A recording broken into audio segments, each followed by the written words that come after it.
Psoriasis में patient अक्सर मुझसे कंप्लेन करते हैं कि सारी चीज़ें तो मैम खाने की बंद करा दी, हम खाए क्या। तो आज इस वीडियो में मैं लेकर आई हूँ जो चीज़ें बंद करनी है, क्यों करनी है, और जो बंद कराई हैं उसके ऑल्टरनेटिव्स आप क्या क्या चूज कर सकते हैं और क्या ऑप्शन में रख सकते हैं ताकि बॉडी में कोई कमी भी ना हो, आपको पूरी एनर्जी मिलती रहे, आपकी जो भी डेफिशिएंसीज बन रही हैं वो क्रिएट ना हो और आपका सोरासिस एग्रावेट ना हो।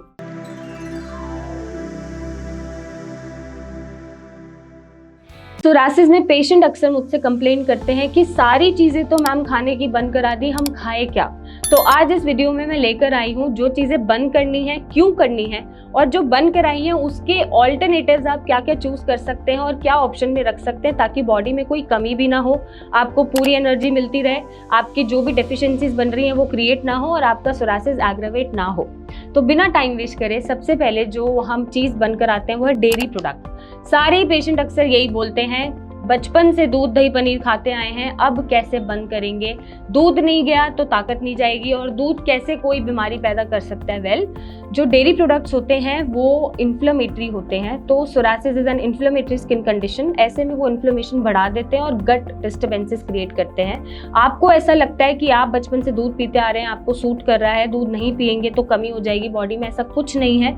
दूध से हमें प्रोटीन मिल रहा है, कैल्शियम मिल रहा है और हम इसको स्विच कर सकते हैं और किसी दूध वाली चीज़ पे, जैसे आप सोयाबीन का मिल्क ले सकते हैं, कोकोनट का मिल्क ले सकते हैं, आप आलमंड मिल्क ले सकते हैं, ओट मिल्क ले सकते हैं, प्रोटीन उनसे भी मिलेगा। रही बात कैल्शियम की, तो आप मखाने या अलसी के बीज भिगो के ले सकते हैं, उसमें बहुत कैल्शियम होता है, आपको कोई कमी नहीं होगी और आपका सोरासिस भी एग्रावेट नहीं करेगा। नंबर 2 जो चीज़ हम बंद कराते हैं वो है अल्कोहल या किसी भी तरह का इंटॉक्सिकेशन। तो अभी ये तो आदत है कि आप अल्कोहल इंटेक डेली कर रहे हैं, ये आपको खुद से ही बदलाव लाना पड़ेगा, बट इसके ऑल्टरनेटिव्स आप नारियल पानी ले सकते हैं, जूसेस ले सकते हैं, आप ड्रिंक्स ले सकते हैं जिसमें ज़्यादा शुगर कंटेंट नहीं है और वो नॉन अल्कोहलिक है, आपकी क्रेविंग्स को भी ठीक करेगा। आप हर्बल टीज पी लीजिए, ग्रीन टीज पी लीजिए, अगर आपको बार बार क्रेविंग होती है आपकी क्रेविंग भी सेटल रहेगी और उसकी जगह एक हेल्दी ड्रिंक आएगी जिसमें एंटीऑक्सीडेंट प्रॉपर्टीज़ हैं, फ्री रेडिकल्स को कंट्रोल करेगी और सोरासिस को कंट्रोल करेगी। नंबर 3 जो हम स्विच कराते हैं वो है नॉन वेजिटेरियन फूड, जिसमें हमारा chicken, mutton, beef, pork, fish, egg ये सब आता है। तो अगर आप बहुत ज़्यादा नॉन वेज लवर्स हैं और आपको सोरासिस आपका बहुत बढ़ रहा है, उस कंडीशन में आपको हर तरीके का नॉन वेज आइटम बंद करना है फॉर अ वाइल।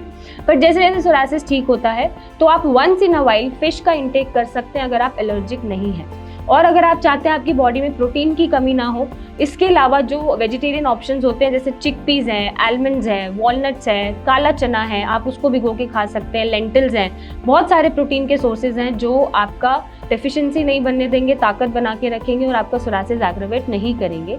क्योंकि जो एनिमल प्रोटीन है वो टॉक्सिन बनाता है बॉडी में और इन्फ्लेमेटरी होता है, ऐसे में सोरासिस और बढ़ जाएगा। तो उसको एग्रावेट करने से अच्छा है कि आप उसके बेटर ऑल्टरनेटिव्स को चूज करें।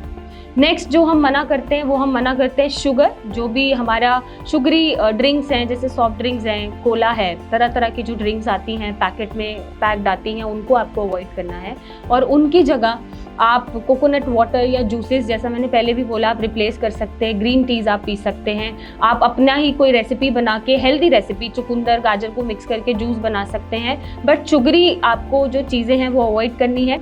शुगर के तौर पे आप चाहें तो शुगर का जो ऑल्टरनेटिव है आप जैगरी यूज़ कर सकते हैं, हनी यूज़ कर सकते हैं, आप स्टीविया लीव्स यूज़ कर सकते हैं जो अनस्वीटेंड है, जिसमें आर्टिफिशियल फ्लेवर्स नहीं है, कोई भी प्रिजर्वेटिव नहीं है। तो आप नेचुरल सोर्सेज पे रहिए। ऑल्सो आप फ्रूट ले सकते हैं क्योंकि फ्रूट में नेचुरल शुगर है और नेचुरल शुगर कोई हार्म नहीं करता आपको। आप फ्रूट का एक बोल ले सकते हैं, अपनी क्रेविंग्स को पूरा कर सकते हैं अगर बहुत ज़्यादा क्रेविंग है, बट बहुत ज़्यादा मीठा, बहुत ज़्यादा शुगरी चीज़ें आपको अवॉइड करनी है। नेक्स्ट जो आपको अवॉइड करना है वो है ग्लूटेन। वैसे तो ग्लूटेन में कोई प्रॉब्लम नहीं है अगर आपको सेंसिटिविटी नहीं है तो, बट अगर आप सेंसिटिविटी क्रिएट करते हैं ग्लूटेन खा के, आपको लग रहा है कि सोरासिस बढ़ा हुआ है, रिपोर्ट्स में भी आ गया कि ग्लूटेन से सेंसिटिविटी है, और स्पेशली मैदा जो आपको हर चीज़ में मिलता है, चाहे वो भटूरे हो, चाहे वो बाहर का कोई बर्गर हो, चाहे वो नॉर्मल बन भी हो, उसको आपको रिप्लेस करने की ज़रूरत है। आप मिलेट्स, ज्वार, रागी, बाजरा, इन पे स्विच कर सकते हैं और ग्लूटेन को आप अवॉइड कर सकते हैं, जिससे आपका डाइजेशन भी ठीक रहे और सोरासिस आपका एग्रावेट ना हो